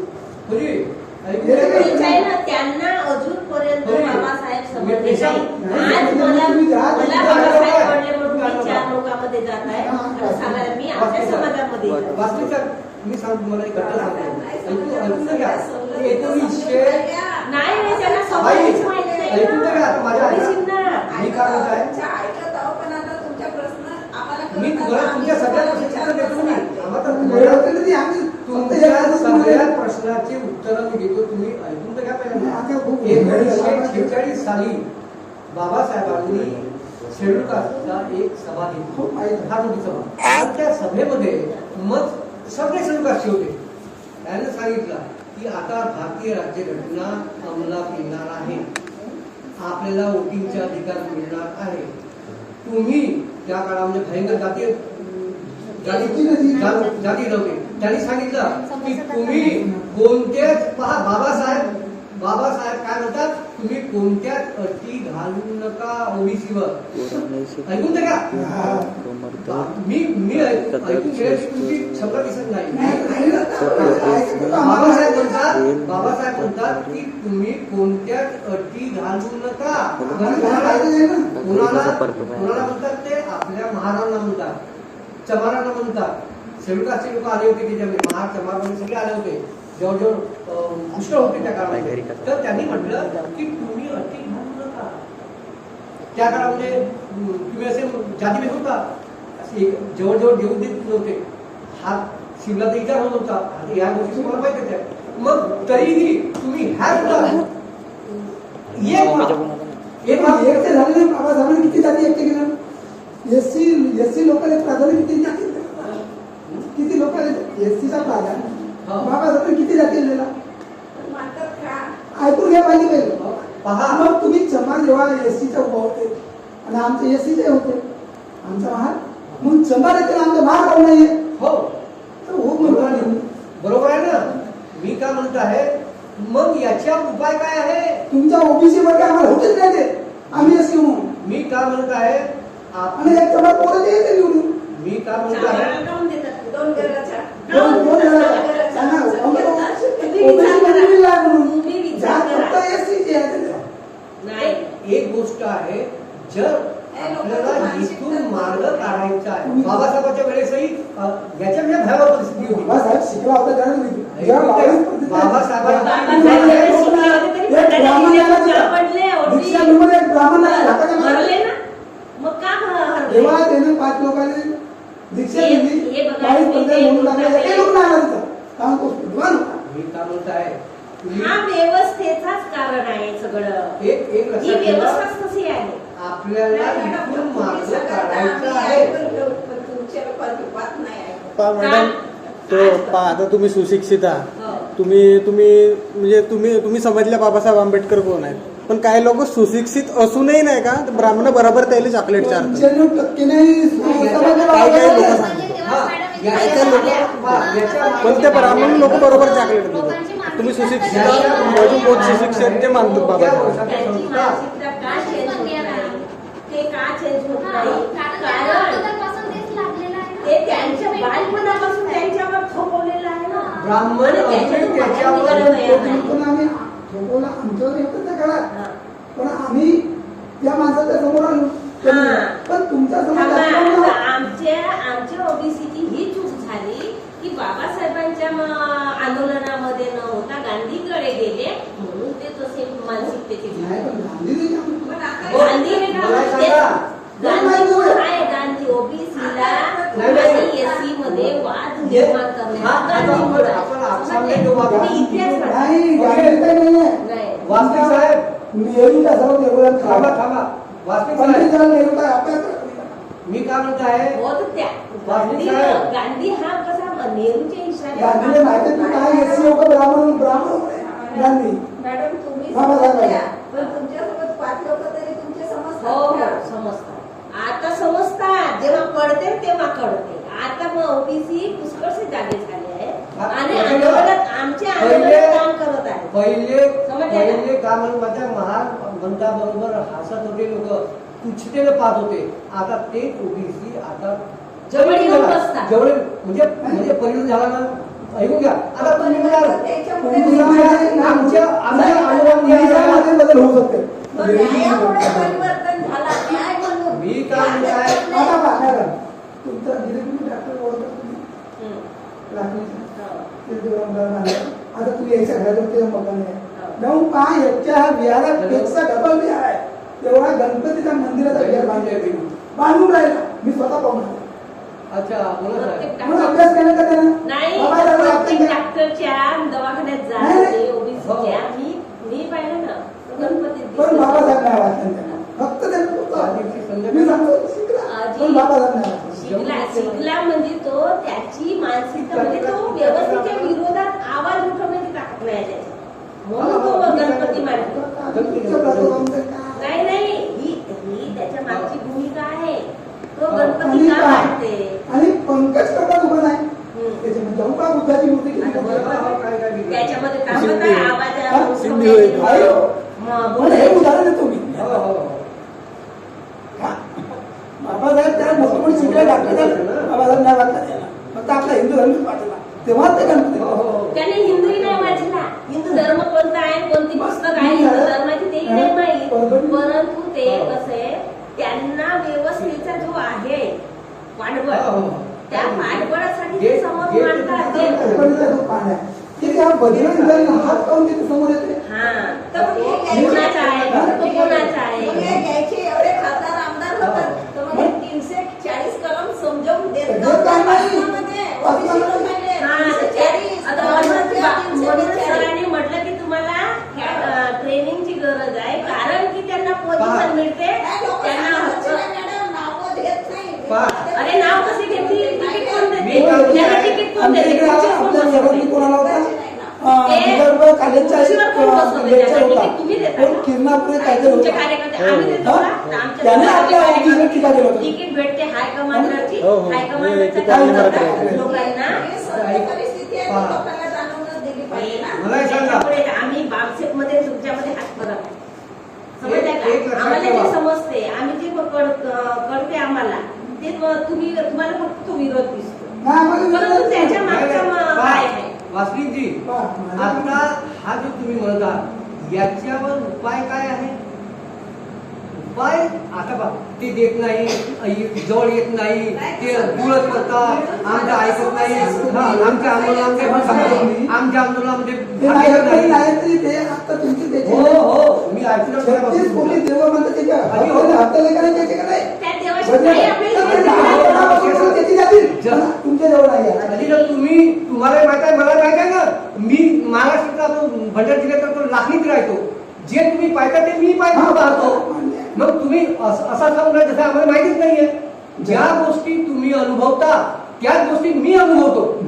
मी बरोबर सांगून राहिलो की ज्या गोष्टी तुम्ही अनुभवता, ऐकून घ्या, तुम्ही सांग, ज्या गोष्टी तुम्ही अनुभवता त्या गोष्टी मी अनुभवतो.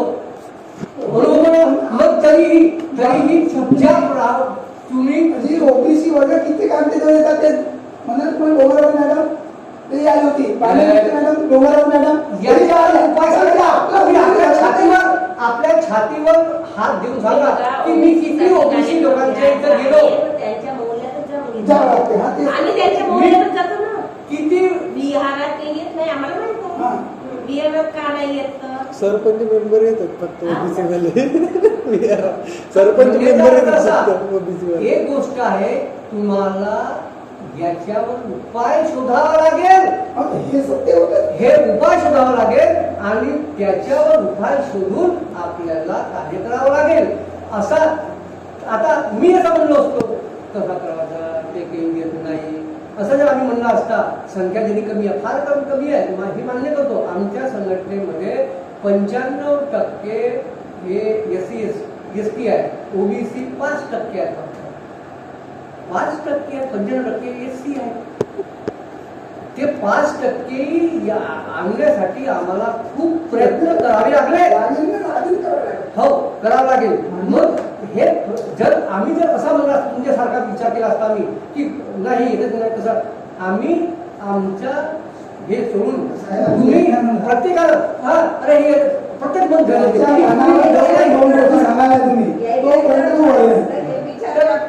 याच्यासाठी एक असाच विचार केला असता त्या महापुरुषांनी त्या काळामध्ये संघर्ष केला नसता, क्रांती झाली नसती. समजल्या? त्याच्या विचारधारेवर आम्ही चालत आहोत. आम्हाला 100 लोकांची गरज नाही, आम्हाला 2च लोकांची गरज आहे. 2 लोक जर आज आमची 2 ओबीसी आमच्या सोबत आले ना तर आमची क्रांती सक्सेसफुल.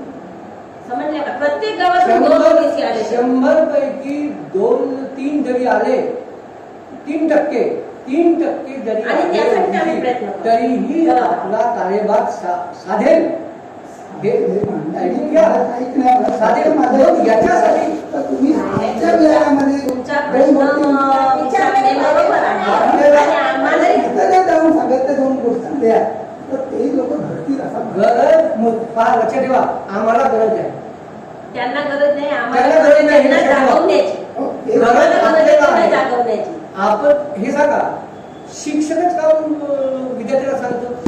कारण शिक्षक अशिक्षित असतो, त्याला जाणीव नसते. म्हणून तो विद्यार्थी सांगतो ना, आपला जो समाज आहे हा थोडासा त्याच्या व्यक्ती श्रीमंत असतील, ते लोक श्रीमंत नाही असतील, पण वैचारिक दृष्ट्या आपलाच समाज वर आहे. हे ध्यानात ठेवा.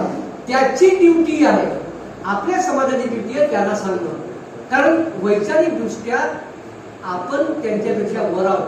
पैशानं ते वर आहे, आम्ही पैशानं ते वर आहे, पैशाने विचारानं आपण आहोत. पण विचारासमोर समोर. मग हे आपली ड्युटी आहे.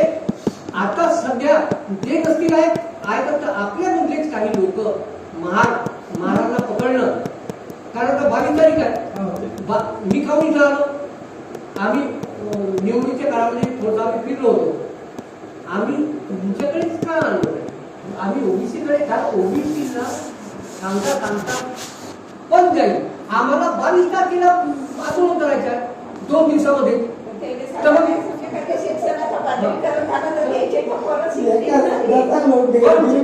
पण ते त्यांना गरज आपल्याला आहे ना. जी गरज आपल्याला आहे, गरज आपल्याला आहे, पण त्याच्या बी नुकसान होऊन राहिलं ना. मग त्याला नुकसान परवत नसेल. मी मानले. त्यांना माहितीच नाहीये. ते तेच पैसा आम्हाला काय दिलं ना आरक्षण बंद करून असे म्हणतात लोक. त्याले का करतात, हे दंगे वंगे तुम्ही करा, आम्ही वरता राहिलो, तेच चालू आहे. आम्ही पाहून हसून राहिलो. बजरंग दल हा याच्या ओबीसी मध्ये काय बघा. जे संघटना आहे राष्ट्रीय, हो. ती संघटना ओबीसीला त्याच्या बाहेर येत नाही. त्यांच्यावर कब्जा आणि लोक आहेत. कब्जात प्रत्येक गावामध्ये हे लोक दुर्गाबाईनी बजरंग ते लोक हत्या करतात. प्रशिक्षण देऊन ते आमच्याच बाबासाहेबांची मूर्ती काऊन होतं सांगा बरं. अनुदान मागायला सांगतात. का बरं बाबासाहेबांना?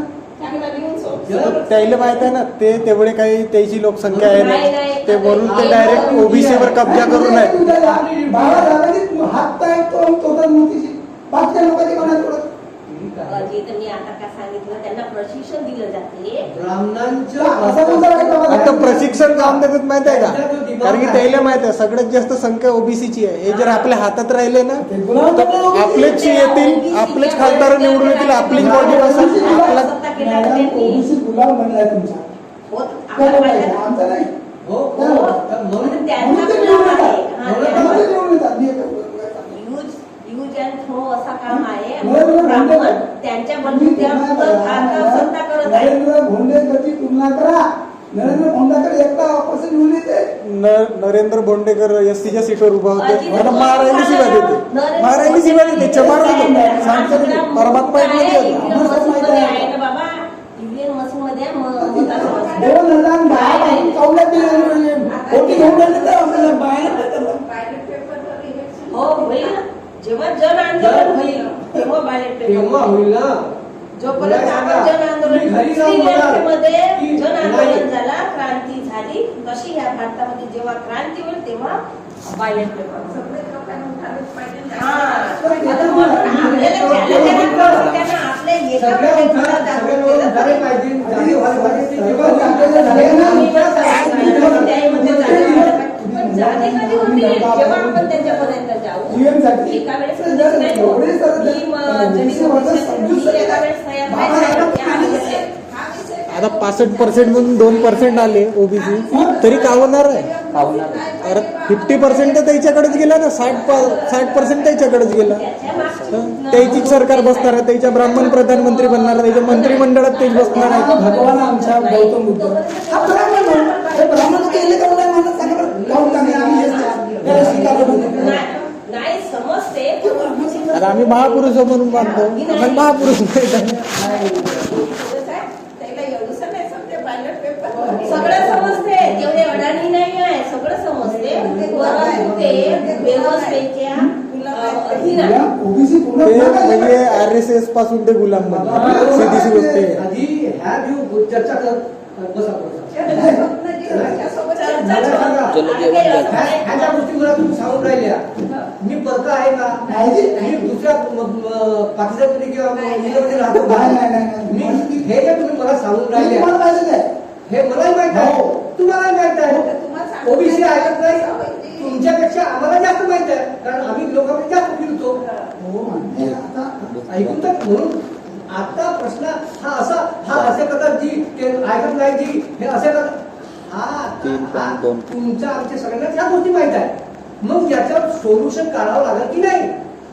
याच्यावर सोल्युशन काढावं लागेल की जर आपण घरी बसून राहून तर आपली पुढची पिढी खतम होईल. बाबासाहेब त्या विषम परिस्थितीमध्ये सुद्धा त्यांनी समोर नेला, तसा आपल्याला समोर न्यावं लागेल. काहीतरी हातपाय हलवावं लागतील. आमच्या जातीचे लोक 10 वळले. हो. काय कराल तुम्ही? नाही मी का म्हणत आहे, तुम्हाला गणित कमी आहे. सांगतो मी तुम्हाला, आपले लोक म्हणून फक्त 5% 5 लोक पाहिजे. किती? 95% बेईमान आहेत बाबासाहेब. तो म्हातारा म्हणलं ना, ते जेवढं कर्नाटकचा आहे, पाच लोक जर असते तर मुद्दा तर पहा. पहिल्यांदा तो तुम्ही मुद्दा सोडून मध्ये दुसरी करता. मी काय म्हणतात, 5 लोक आपल्याला पाहिजे. 100 पैकी 5. 95ला मारा गोळी. तुम्ही जे इथं आहात मालेगावहून एवढे तरी भेटले. आता जे बिहारामध्ये आले हे किती आहेत? एवढेच आहेत. 1 2 3 4 5 6 7 8 9 10 15 एवढे जरी आले तरीही आपण आपला कार्यभार संपवू शकतो. एवढे जरी आणि जन आंदोलन होऊ शकतो. बाकी 95% मारा होईल. आता कर्म करा, एका जो हे आहे, एका तहसील मध्ये किती गाव आहे जनरली? 104. 100 म्हणजे 5 पासून तर 120 पर्यंत काही ठिकाणी 115 आहे, काही ठिकाणी 110 आहे, काही ठिकाणी आहे. तर 120 हो, 120 ते 105 ते 120 पर्यंत आहे. एका गावामधून 5 तुमच्यासारखे त्यागी असे 5 लोक जरी आले किती होती? एकाच धर्तीतून किती होती? 2 ओबीसी आले. मी काय म्हणतो, राघवते मॅडम सारखे 2च त्यांनी काय सांगितलं, 2च 98 मानावली. ते लमचे 8 आहे, लमचे ते काय आहे, ते लमचे बीजेपीचे ब्राह्मणांचे गुलाम. कसबे 12 ग्रामपंचायत 541 तुमचा बोलणं बरोबर आम्ही का नाही? आता 120 तेवढ्या गुणिले 5 गावांमधून करा. किती गावांमध्ये क्लिअर आहे तो सांग मला. एका तहसीलमधून 120 गुणिले 5 करा. एवढे एका तहसीलमधून रस्त्यावर उतरले तर प्रत्येक तहसीलमधून तरीही आपण फार मोठा दबाव. एक लक्षात ठेवा, बाबासाहेबांनी ज्यावेळेस शेड्यूल फेडरेशनची स्थापना केली, 66 साली 75,000 लोक ज्यावेळेस त्यांनी उतरवले रस्त्यावर, बाबासाहेबांनी 50,000 पुरुष आणि 25,000 स्त्रिया होत्या. हा तो जमाव पाहून ही रिपोर्ट गेली दिल्लीच्या व्हायसरायकडे.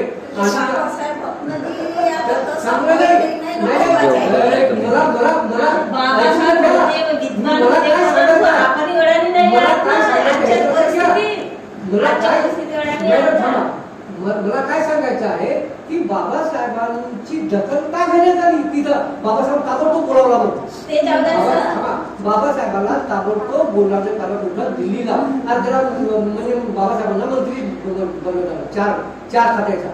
काय झालं? त्यांनी मॉब दाखवला, प्रभाव पाडला की देखो इतने लोग हमारे पीछे है, तुम्हारे को ये करना ही है.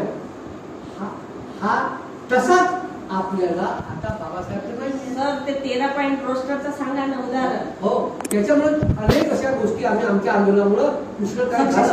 आता तुम्हाला मी वेळ नाही तर तुम्हाला आमच्या आंदोलनाचे कोणते सक्सेस आहे तेही तुम्हाला मी सांगितले. वेळ नाही आपल्याला. आंदोलनाचा फार मोठा परिणाम होते. लक्षात ठेवा. मला सांगा, तुमच्या मुलाला जोपर्यंत तुमचा मुलगा रडत नाही तोपर्यंत दूध पाजता का? हा मोठा परिणाम होते. जर तुम्ही एक मनुष्य समजा आपला जिल्ह्याच्या त्या मुख्यालयावर समजा एका व्यक्तीने जर उपोषणला बसला तर पुरी मुंबई हलते. हे ध्यानात ठेवा. जर इतके लोक जर रस्त्यावर उतरले तर त्यांना आपली पॉलिसी चेंज करावीच लागेल. हाच एक उपाय आहे, दुसरा उपाय नाही. जर पॉलिसी चेंज करायची असेल तर काही ना काही तर करावं लागेल ना. आपण घरी बसून कसा करून आपण घरी बसून निगेटिव्ह गोष्टी आपण करून हे होईल. उपाय शोधायचा कसं करायचं. आम्हाला मी नवीन नाही आहे. ज्याच्या गोष्टी सांगितल्या त्याला पदोपदी अनुभव घेतो.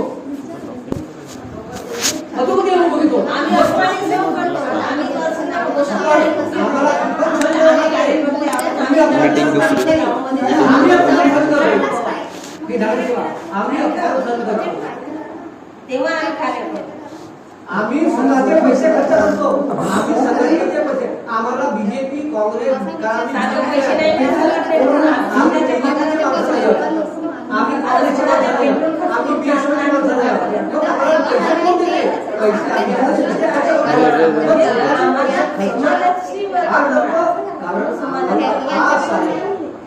आम्ही निराश झालेलो नाहीये. आम्ही हा जो बाबासाहेबांचा आमच्या समोर बाबासाहेबांचं कार्य आहे त्यांनी त्यावेळेस कसा केला? बिकट परिस्थिती होती. कसा केला? समजून द्या. आता तुम्ही निघाले ना, हाच त्याला समजून द्या. आम्ही घरी बसतो. त्यांना सोडलं नाही. आम्ही तुम्हाला बोलवलं, त्याच्या मंदिरात जाऊन आम्ही सभा घेतली. समजलं का? आम्हाला कळले की कोणाला कसं सोडवायला लागतंय आणि कोणाला काय सांगितलं. पण मग RSS वाले बी ते धर्माच्या नावावर देवाच्या नावावर भडकवतात ना. आम्ही प्रशिक्षित वंचित आहोत. ओबीसी मध्ये जाऊन आम्ही काय करू? तिकडे लक्ष दिलं तेव्हा समजेल नाही ती गोष्ट सांगतो. ही मानसिकता ओळखावी लागते. याचं प्रशिक्षण करावं.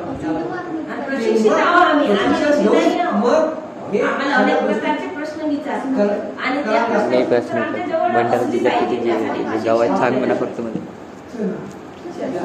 ग्रामपंचायत सांग म्हणा किती आहे. आभार आंदोलनामध्ये या. प्रदर्शन नक्की या. कारण ही शेवटची लढाई आहे.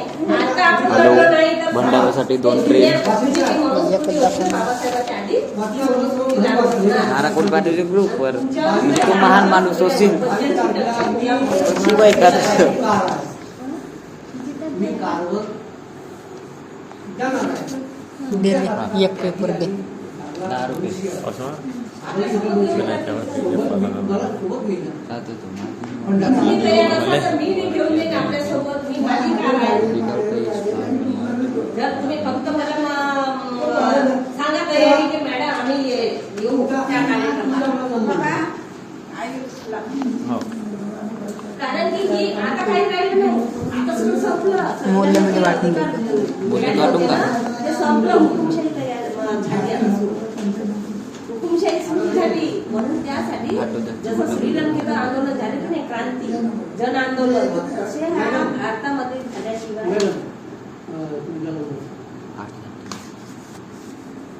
मला कळवा.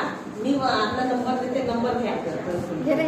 घे जर यायचं असेल तर आमदार 22 तारखेच्या रॅलीमध्ये आणि 9 एप्रिलला जेल भरो आंदोलन. विद्यार्थी मोर्चा आहे आमची संघटन. विद्यार्थी समजा भरपूर विद्यार्थी जेल येतात. भोगत येते जेल भोगा लागते एक दिवस. आणि समस्याही असल्या तर विद्यार्थ्यांच्या समस्या ते सोडवतात.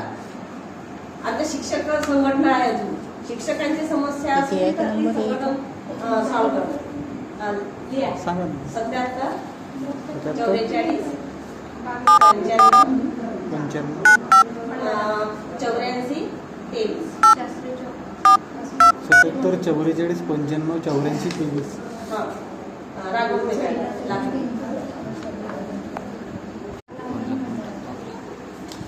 हे कार्यक्रम सुरूच आहेत आमचे. आणि ह्या ज्या जसे आम्ही बैठका घेतो आहोत, ह्या प्रत्येक गावामध्ये बैठका सुरू आहेत. ओबीसी मध्ये आहे, एसटी मध्ये आहे, एसटीचे लोक आहेत आमच्यामध्ये, एसटीचे लोक आहेत आणि मुसलमान याच्यामध्ये मुसलमानाचे आता पहा हिंदू मुस्लिम नागपूरला हो तर ते तसेच भडकवत RSS वर. त्यांचं ते मला माहित नसेल हे ओबीसीच्या मुलांना नोकरी देतो म्हणून आम्हीच दाखवून त्यांना तिथं देतात, कॅडर देतात, त्यांना प्रशिक्षण देतात आणि ते नोकरी घडवून आणतात. हे आम्हाला सगळी माहिती.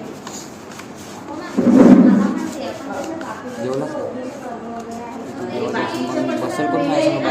सुशिक्षित हो तो घंटापासून एक तास लावतो जेव्हा गोळीसारखा गोळीबारसारखा जेवतोस.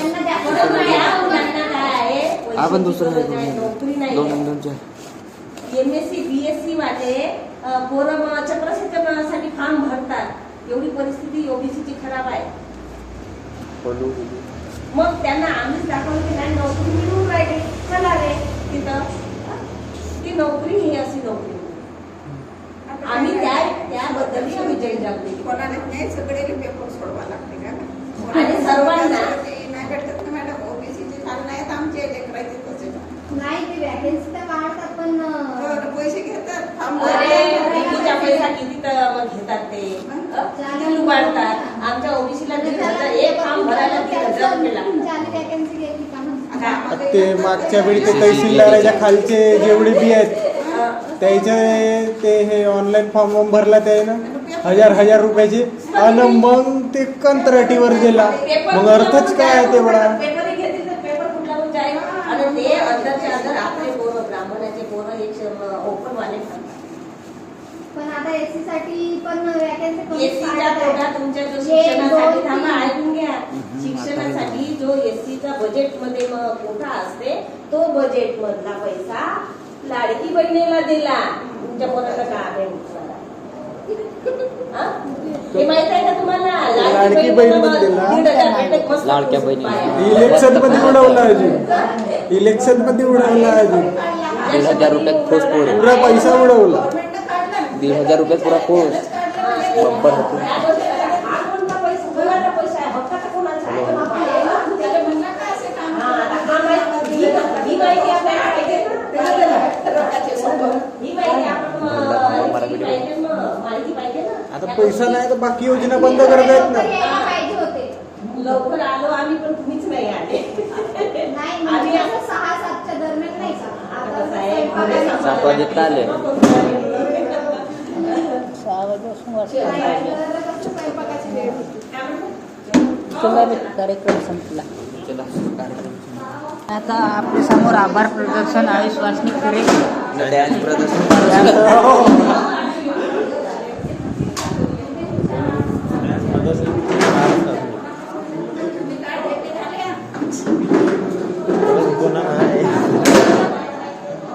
काही लोक असे आहेत की सुशिक्षित असूनही नोकरी